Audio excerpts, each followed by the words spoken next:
The Durian Heat, bringing big ideas and critical opinions in Southeast Asia. Welcome back to Durian ASEAN. You're listening to the Durian Heat, where we discuss issues and matters in Southeast Asia. And you're at this session with Grace, and we have invited a young Filipino from UNESCO Club Philippines to talk about what have been doing and what are the things that we can expect, and also to participate in this club. And he is, like I mentioned, all the way from the Philippines, and we're on the line to share this interview with you. He is the Vice President for International Affairs of the National Association of UNESCO Clubs in the Philippines, and also the head of the Secretariat for the 2015 International Assembly of the Youth for UNESCO. It's also called Y4U. His name is Tax Dolina. So let's say good morning to him. Hello. Hello. Good morning, Grace. Hi. How are you? I'm a bit excited for this. All right. That's great to hear. So yes, let's just start lightly and briefly background of yourself, and also can you also give the background of the UNESCO Clubs Philippines? Okay, so good morning to everyone who's listening. You can just call me Tax. I'm Tax Dolina, but you can just call me Tax. All right. I'm currently the Vice President for Internal Affairs of the National Association of UNESCO in the Philippines. And currently, I'm busy heading the Secretariat for the 2015 International Assembly for UNESCO in September. So, the National Association of UNESCO Clubs in the Philippines is a national, non-profit, non-sectarian association of all accredited UNESCO clubs in the Philippines. So, it is one of the leading professional organizations of UNESCO's ideals, missions, and programs in the Philippines. And we are acting as the national coordinating body of all UNESCO clubs in the Philippines. So we are established. No, go ahead. Yeah. The association began last December, December 15 to 2010, with only 8 organizations. But as of this time, we are 92 organizations in the Philippines, and in September we'll be welcoming 20 or 30 more organizations to be part of the association. That sounds pretty exciting.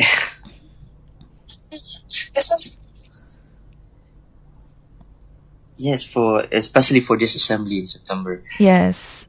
So we'll talk about this assembly in September a bit later on, but right now you gave us the brief background of the UNESCO Clubs Philippines, and of course this is, like you mentioned, non-profit organizations. How did you come about to establish this organization, or what is the main focus of the UNESCO Club Philippines? Well, just to give you a background, sure. It was actually the National Commission of UNESCO in the Philippines that initiated accrediting clubs as UNESCO clubs. So they invited 8 organizations from the National Capital Region, from Manila, to be accredited as UNESCO clubs. And during this ceremony, these 8 organizations thought of establishing a national association of all accredited clubs. So from 2010, we began to get to know more organizations that's into UNESCO. And for an organization to be accredited as a UNESCO clubs in the Philippines, of course, they must be implementing programs, projects, and activities that is in line with the ideals and work of the UNESCO clubs. So, as a national organization or a national association of clubs, our primary task, of course, is to coordinate all our efforts, all the grassroots efforts in the Philippines, and to give capacity building workshops and empower these organizations in mobilizing support for UNESCO's ideals and mission. Mm-hmm. Well, and I'm also looking at the website of UNESCO Club Philippines, and then you have the very brief background as well as explanation. Yes. And especially, I'm looking at this part where this particular UNESCO Club Philippines aims to do and also wants to achieve certain things. And I'm just going to briefly read out, and you can explain further later on.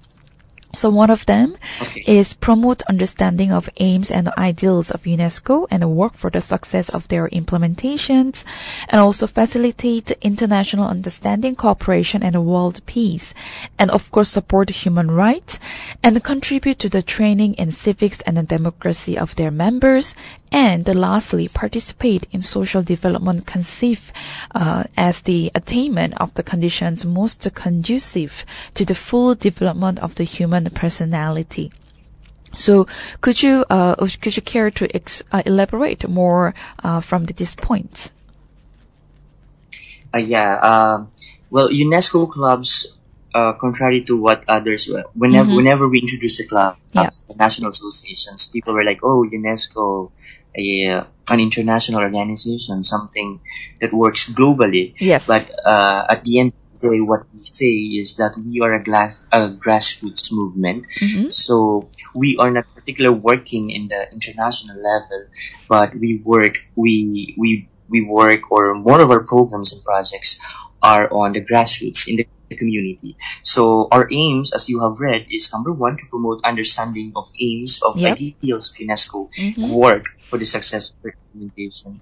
Well, as a UNESCO club, it's primary to us. It's to be one with the ideals and works of the UNESCO. Right. So all of these clubs that are accredited are implementing projects and programs that is in line with UNESCO's goals and ideals in education, science and technology, communication, and culture. So, as our aim, it's our first aim to promote understanding of the UNESCO. And the second is to facilitate international understanding, cooperation, and work. As I said, we don't work at the international level, but we work more on the community. So, we believe that facilitating international understanding starts in the community level. So what we do is we conduct trainings, workshops, and seminars, particularly on global citizenship and international observances for our members to have the awareness on or an understanding on global and international issues. But at the end of the day, of course, our aim is, with that understanding of the global and international issues, is how to we challenge them to solve, to give solutions to these issues at the community level. Right. Okay. And third,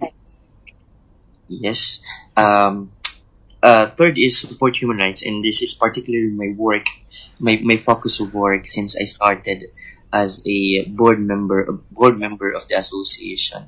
So in supporting human rights, we actually partner with different organizations that produces resources and give capacity building and information as well as education, human rights education to the community. So for example, one of our projects is the Human Rights Caravan. We have this Human Rights Caravan. We go around to different schools and communities and teach them about the Universal Declaration and Human Rights. Right. We also give seminars on specific topics on human rights. Just for example, on enforced disappearances. In 2011, we had this seminar, a forum about enforced disappearances, supporting or lobbying the enactment of the Anti-Enforced Disappearance Act in the Philippines. And fortunately, in 2000, I don't know if I'm correct, 2013 or 2014, right, the law that we actually lobby has been approved in the Congress of the Philippines. And in support also of human rights, as I said, we partner with different organizations, one of which is the I Am Sang Foundation that works with the schools.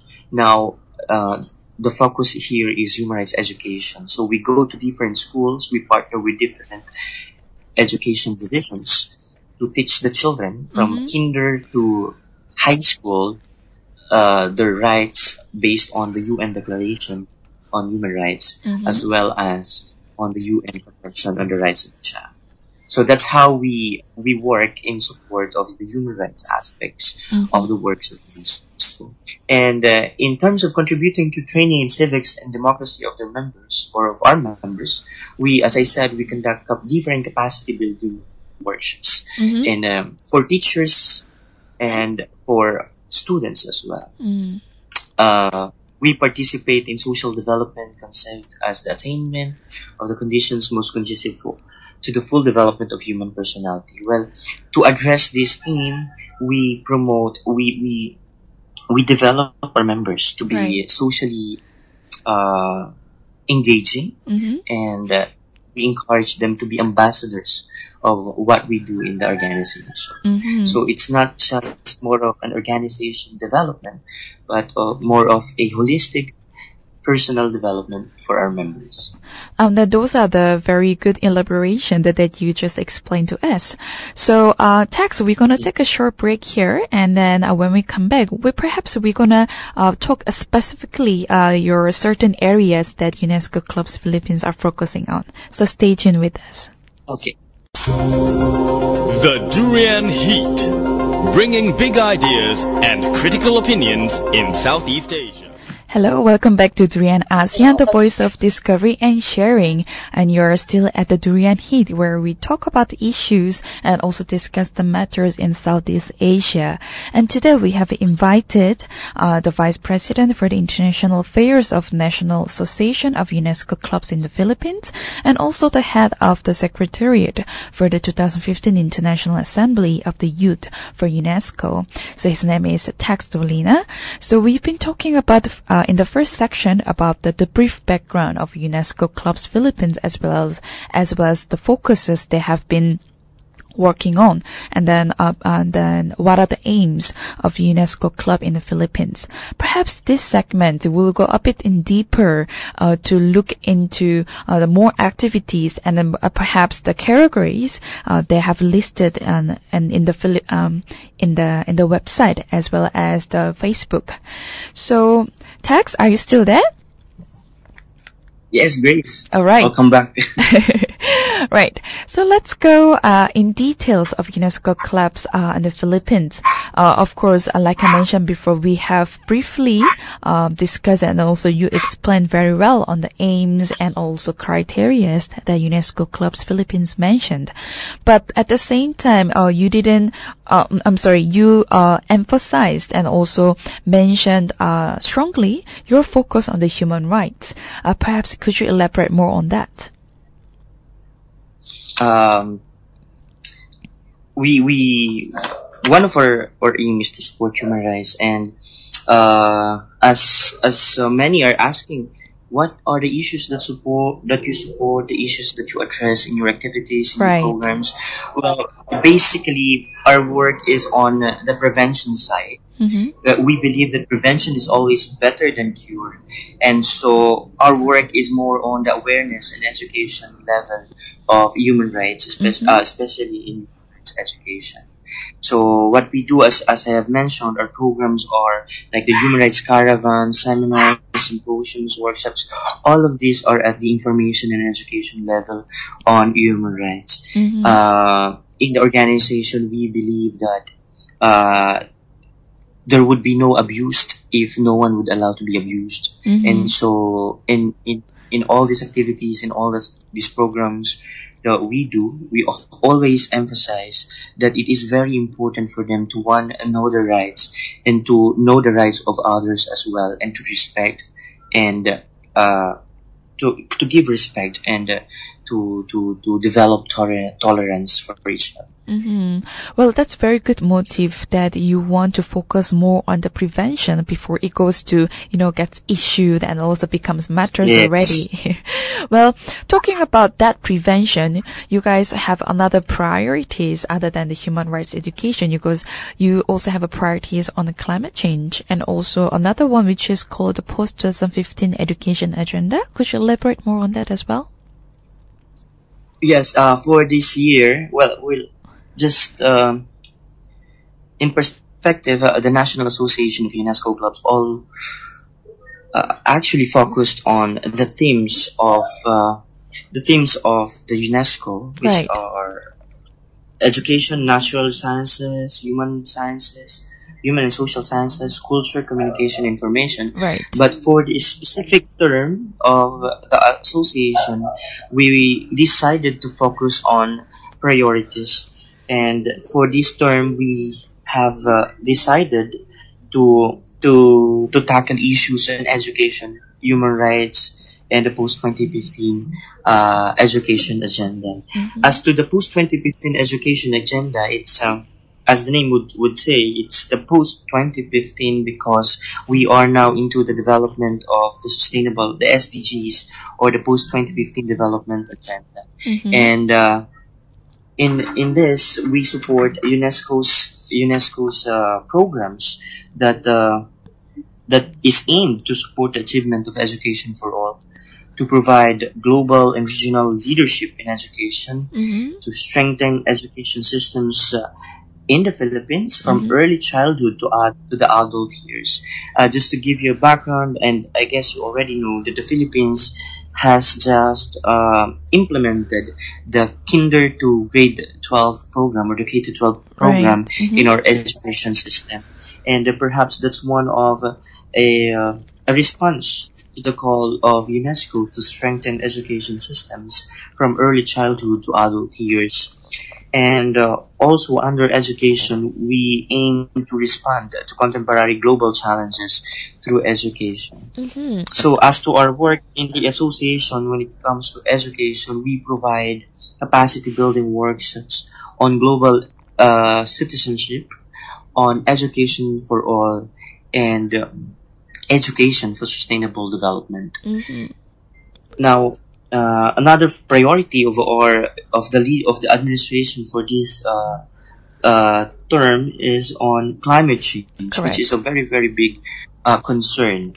I said concern because climate change, we understand that climate change is not an issue here, but the issue is the human variations that is brought to these climatic changes, and we try to address that by, again, we start in the education level by developing awareness, giving information, educational trainings to our members as well as to communities on the facts and the challenges on climate change. But of course, we also give them ways or train them on how to respond to the issues on climate change. So what are the activities and or education approach that have you guys made to public, or especially focusing on the youth? On the youth? Yeah, I mean when it comes to climate change. Okay. So when it comes to climate change, recently we partner with an organization in the north of Manila, wherein we give a national training for climate change mitigation and adaptation, as well as disaster risk management. So it targets grade school to high school students. We gave them workshops on disaster risk mitigation. We also support the national efforts for just recently we had a metro-wide drill, disaster drill, the earthquake drill. Oh, all right. Okay. We call it the shake drill. So at last week, all the government offices, schools, and participating institutions stopped for about 30 to 45 minutes. All right. To practice the earthquake drill. Yes. So, And then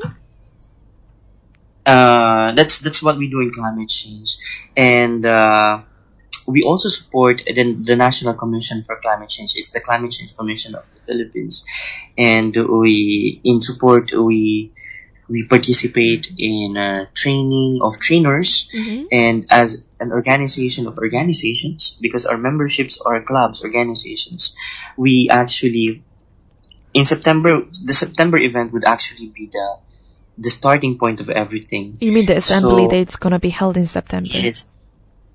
yes, because it would be our national assembly wherein Alright. we gather all our members, and on that day, on that conference, we are to lay out our programs and activities for the next school year. So one of those activities, of course, will focus on climate change, and as of now, we have plans of training the heads of these clubs on, of course, informations about climate change, and importantly on what can they do and what can we Mm, do.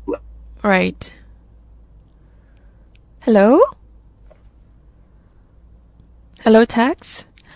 Okay, so, As UNESCO. And as of human rights, yes. oh no, because the line was cut off just now. Could you repeat the sentence that you just said? Just in human rights, well, one of the priorities is human rights. We are, as again, our focus is in human rights education, and I have mentioned already our activities and our goals for that. Correct. One of our priorities also is the post 2015 education, and as I told you, we are now. The organization supports the efforts of the national government in the implementation of the K to 12 education system, and this priority on education is really a big priority for us, especially because our members are school based. They are from grade school to high school, and also from colleges and universities. So one of our plans, as I said, after the September event, one of our plans is to train our members on what can they do, on the things that they can do in their schools to help achieve the goals of the post 2015 education agenda. So those are the three priorities that you shared us. Yeah, and then it's quite clear then exactly what the UNESCO Club Philippines has been doing so far. But other than that, it could be a bit side track from our topics today. However, we can't neglect this topic also about ASEAN. How is UNESCO Club Philippines, or you guys have any plans to bring up to the ASEAN level? Yes, very good. Our event in September actually focused on ASEAN integration, the ASEAN community, and as to how can we go beyond the nation and participate in this community. We believe that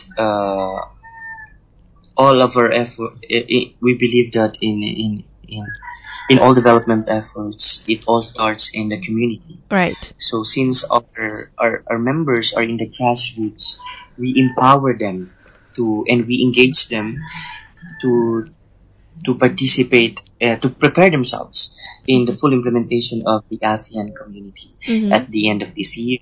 So,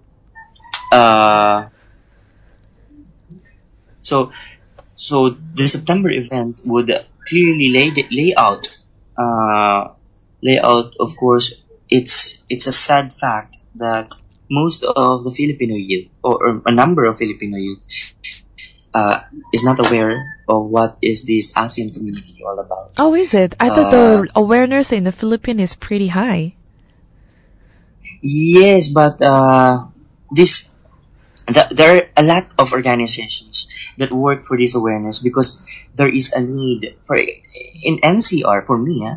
For me in NCR, there are a lot of awareness movements All right. or organizations that encourage ASEAN, that informs the students about ASEAN integration. But when you go to the provinces, to Visayas and Mindanao, and yes, they know what's ASEAN integration, that Right. that there would be this ASEAN integration in 2015. But as to the pillars of ASEAN, as to the understanding of the political security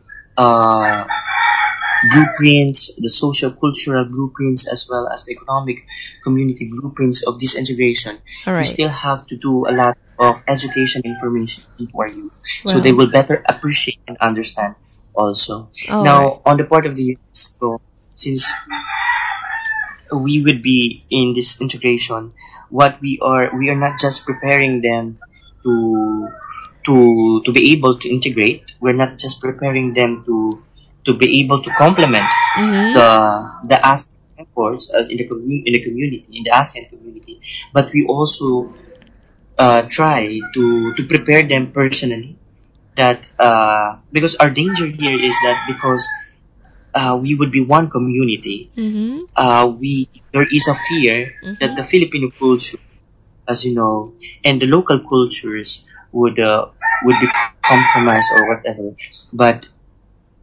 And so our efforts in this ASEAN integration is not only to to to inform, to educate the youth, the students about ASEAN and how can we complement, but also we want them to develop and to strengthen their local identity as a Filipino, complementing the ASEAN community. All right. Well, that's very good sum up about what you want to focus on later towards the ASEAN. So, Tax, we're going to take another short break here. When we come back, we'll focus the projects that you guys have been planning to invite all those Filipinos to UNESCO Clubs Philippines. So stay tuned with us. The Durian Heat, bringing big ideas and critical opinions in Southeast Asia. Welcome back to Durian ASEAN, the voice of discovery and sharing. You are at Durian Heat, where we talk about the issues and also discuss the matters in Southeast Asia. And today, for the past two segments, I've been speaking to Tex Dolina. He is the Vice President for International Affairs of the National Association of UNESCO Clubs in the Philippines, and also the head of Secretariat for the 2015 International Assembly of Youth for UNESCO. So we've been talking about all this, how UNESCO has been operating and functioning in the Philippines, and also we talked a little bit about its focus to further to expand themselves to achieve at ASEAN level. And now we'll be focusing perhaps on the different parts that UNESCO Clubs Philippines have been recruiting members for the club, as well as maybe emphasize again on the assemblies they're gonna hold in September. So Tex, could you explain further on the assembly in September first? Okay, so but first, Grace, let's talk about the accreditation. Sure. You've mentioned of the recruitment of members. So the National Association of UNESCO Clubs in the Philippines targets grassroots organizations from the Philippines that works for the ideals and goals of the UNESCO. So if you know, or if you're listening from the Philippines, or you know of organizations from the Philippines that work for peace, for the development of culture, peace, and sustainable development, you can invite them, or we invite them to be accredited as a UNESCO club in the Philippines and be part of the family of the National Association of UNESCO Clubs in the Philippines. So now let's go on to the assembly. Sure. This coming September. So it's the annual General Assembly of UNESCO Clubs in the Philippines, but as a tradition, we open the assembly to everyone, and we call it for this year the 2015 International Assembly of Youth for UNESCO.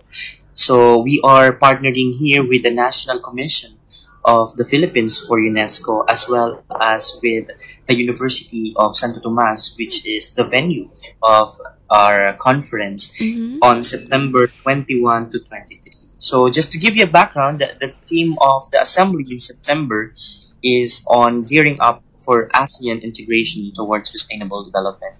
So as you know, the association is a movement, grassroots movement, and for this particular assembly, we will focus more on the ASEAN community as it comes to its full implementation on at the end of the year 2015. But also we connect the context. We connect the ASEAN integration to the current sustainable development agenda of the United Nations. And for this particular assembly, we will be addressing issues on some of our priorities, on climate change, human rights, and the post-2015 education agenda. So this would be like it's like a forum with with a simulation of the UNESCO General Assembly. So there are two types of participation. All right. We have the delegates, which would be the youth. Well, in the Philippines, the youth is aged 18. I forgot. 18 to 30, maybe. No, yeah, 18 to 30. Yeah, 18 to 30. And for those who want to participate, which is not in that age bracket, they may participate as observers. Now, what's the difference? Delegates, of course, may vote for the resolutions that would be drafted in this assembly, while observers will just simply participate in the plenary and breakout sessions, but of course they can contribute in the drafting of the resolutions of the issues on climate change, human rights, and education. So, we have actually a very exciting list of speakers, because most of our speakers are I'm so sorry for the chicken. That's okay. Go ahead. I think also to answer. Yeah, it also wants to answer, and I think it's agreeing with your talk as well. Okay, go on. Yeah. So, for those who wanted to participate, again, the assembly is open to all. We, as of now, we have registrations from all over Asia and some from Europe. For those who wanted to participate, you simply log on to our to the official website. It's unescoclubsph.org/Y4U. That stands Youth for UNESCO. Or you can search us on Facebook. Just search for UNESCO Clubs Philippines. So, important features of this conference is, aside from the General Assembly of UNESCO Clubs and a simulation of the UNESCO General Conference, it's also one of the features of this conference also is that this would be a paperless conference. So we'll to address issues, one of the issues in climate change, we'll try to use less papers. It's a start to use less papers. We can't totally say that we won't be using papers for this conference, but at least we would minimize the use of papers in this conference. So there would be plenary sessions wherein there would be panel discussions and moderated panel discussions. And then after each plenary sessions, there would be breakout sessions wherein they would be divided into committees per priority. So there would be a committee for education, committee for climate change, a committee for human rights. And those committees, they would be meeting to draft the resolutions for the issues of their priority. And also, during breakout sessions, there will be simultaneous competitions. So when you log onto our website and register, you will notice that you would be asked to join a competition. So there would be poster making, quiz ball. The quiz bee would talk about information on ASEAN integration, as well as the UN Sustainable Development Goals, and of course about UNESCO. There will also be essay writing contests and poem writing contests. So there. And of course, this conference will also have cultural and networking nights. And we will be awarding the outstanding UNESCO club leaders and organizations from the Philippines in this assembly also. Wow, it sounds very fruitful and it was very productive when it comes to hold these programs. Yes, and September is something that you guys are looking forward to holding this assembly or conferences per se. So, Tex, do you have any other things that you would love to remind our listeners, or do you want to send your messages to our listeners out there? So, I just want to invite you again to come and participate in the 2015 International Assembly of Youth for UNESCO. It's open for everybody. So this would be on September 21 to 23 in the University of Santo Tomas in Manila. So if you want to participate, just log on to unescoclubsph.org and Y4U. And we invite you to like our Facebook page. It's UNESCO Clubs Philippines. And follow us on Twitter and Instagram at UNESCO Clubs PH. So, again, I just want to say thank you, Grace, for this opportunity. And we hope this wouldn't be the last that we will be having this kind of conversation. Sure.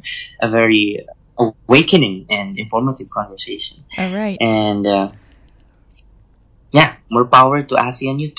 Yeah, sure. So keep us updated, Tex, and then thank you so much for participating in our interviews this morning. And then yes, for our listeners there, please do log onto their website and get more information.